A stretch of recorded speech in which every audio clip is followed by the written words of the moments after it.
నమస్తే. Welcome to red TV. నేను వంశీ. మహబూబాబాద్‌లో ఒక దారుణ సంఘటన చోటు చేసుకుంది. ఒకే కుటుంబంలో ఇద్దరు పిల్లలు. సంవత్సరంన్నర క్రితం ఒక బాబు చనిపోయిన తర్వాత మళ్ళా నిన్న ఒక బాబుని చంపేశారు. మరి గతంలో చనిపోయిన నిహాల్ చిన్న కొడుకు తనకి ముగ్గురు కుమారులు.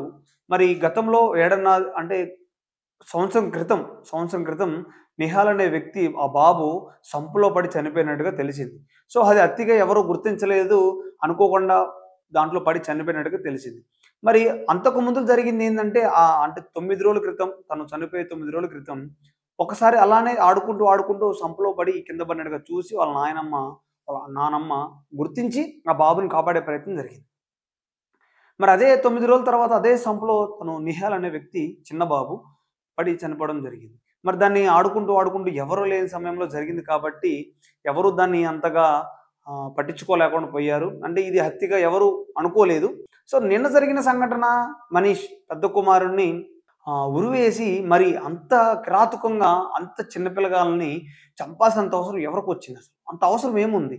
అతి కిరాతకంగా, దారుణంగా ఉరివేసి తను చంపేసినట్టుగా తెలుస్తుంది.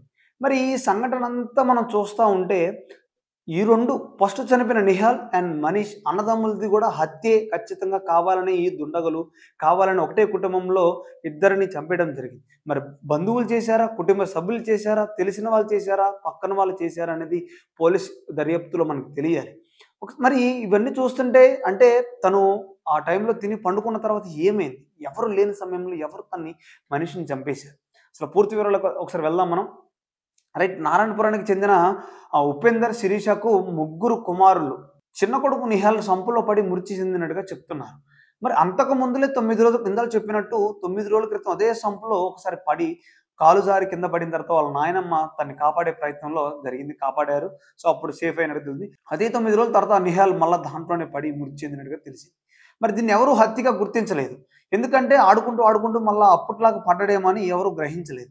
మరి ఒకటే కుటుంబంలో ఎందుకు ఈ 2 హత్యలు జరిగినాయి? ఆ కుటుంబం ఏం జరుగుతుంది అసలు? ఆ మిస్టరీ ఏంటి? ఎవరు చంపుతున్నారు? ఆ దుండగులు ఎవరు? అంత కక్ష పెట్టుకొని ఆ చిన్న పిల్లగాల్ని ఈ 6 సంవత్సరాలకు ఒకళ్ళకి పెద్ద బాబు మనీష్ అనే అబ్బాయికి నిన్న చంపిన అబ్బాయికి 6 సంవత్సరాలు కేవలం. మరి ఈ 6 సంవత్సరాల అబ్బాయి ఏం తప్పు చేశాడని ఈ దుండగులు, ఈ కిరాతకులు తన్ని ఉరివేసి మరీ చంపేశారు. మరి ఒకసారి మనం చూసుకుంటే వీరిద్దరూ హత్య కోణంలోనే పోలీసులు దర్యాప్తు చేస్తున్నారు. ఫస్ట్‌ది ఎవరు హత్యను గుర్తించలేదు కానీ మనీష్‌ది ఖచ్చితంగా హత్యలాగా గుర్తించారు. ఎందుకంటే తన గొంతు మీద ఘాట్లున్నట్టుగా ఉన్నట్టుగా చెబుతున్నారు. అదే ఒక వారం క్రితం మనం చూసినట్టయితే కత్తితో ఘాట్లయినట్టుగా తెలుస్తుంది. తననెవరో చంపడానికి ట్రై చేశారు కానీ ఆ టైంలో ఎవరు చంపలేదు. తర్వాత మరి నిన్న చూసుకుంటే మనిషిని చంపే ప్రయత్నం జరిగింది. చంపేశారు. మరి ఉరివేసి మరి ఆ పసికోనలు ఏం చేశారని మరి ఎక్కడ పగ అది? కుటుంబం పగ? బంధువుల పగనా? ఇంటి పక్కన వాళ్ళ పగనా? ఇవన్నీ మిస్టరీగా ఉంది. మరి ఆ పసిపిల్లల ఎందుకు చంపేశారు? ఎందుకు ఒకటే కుటుంబంలో ఇద్దరు పిల్లల్ని చంపేయడానికి గల కారణాలేంటి? బయటికి రావాలి. అంటే మ నిహాల్ చిన్న కొడుకు చనిపోయి 9 నెలలు అయితుంది. ఆ 9 నెలల్లోనే నిండే లోపులోనే మళ్ళా మనీష్‌ని పొట్టన పెట్టుకున్నారు. మరి ఇవన్నీ మనం ఖచ్చితంగా హత్యలాగా పరిగణించారు. వాళ్ళ నాయనమ్మ ఏం మాట్లాడుతుందో ఒకసారి మనం చెప్పే ప్రయత్నం చేస్తాను ఒకసారి మీకు. నాయనమ్మ ఆకలైతుంది. తనకి ఏదో ఫుడ్ పెట్టి పండుకోబెట్టారన్నట్టుగా చెప్తున్నారు. పక్కన వాళ్ళొచ్చి ఏదో పండగుంది ఇంకా తను లేపలేదు ఏందంటే పండుకున్నాడంటే సంభాషణ నడిచినప్పుడు తను లేపడానికెళ్ళినప్పుడు వాళ్ళ నాయనమ్మ లెగట్లేదు బాబు. లెగలేని పరిస్థితిలో చనిపోయానని చెప్పినప్పుడు ఆగండి అలా మాట్లాడొద్దు తప్పని చెప్పినప్పుడు అప్పటికే తను చనిపోయినట్టుగా గుర్తించారు.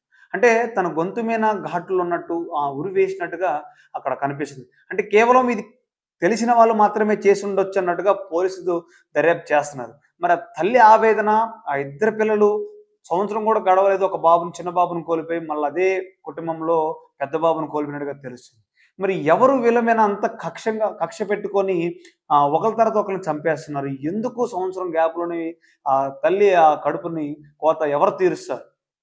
ఖచ్చితంగా పోలీసు దర్యాప్తులో తెలుస్తది. ఎందుకంటే కొంచెం ఇన్ఫర్మేషన్ ఉంది కాబట్టి ఎవరొచ్చారు సీసీ కెమెరాల ద్వారా అయితే ఘాటుల ద్వారా ఫారెన్సిక్ ద్వారా మనకు తెలిసే అవకాశం ఉంది. పోలీసులు దర్యాప్తు చేస్తున్నారు.